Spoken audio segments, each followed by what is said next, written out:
కార్యక్రమంలో మన తెలంగాణ దేశంలోనే నెంబర్ 1 స్థానంలో నిలిచింది. ఇప్పటికే రాష్ట్రానికి 4 ప్రతిష్టాత్మక క్లస్టర్లొచ్చాయి.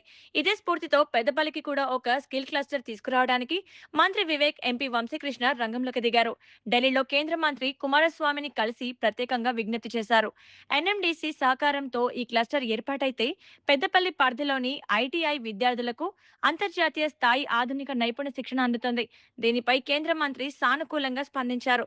త్వరలోనే పెద్దపల్లికి స్కిల్ క్లస్టర్ మంజూరుకు చర్యలు తీసుకుంటామని హామీ ఇచ్చారని సమాచారం.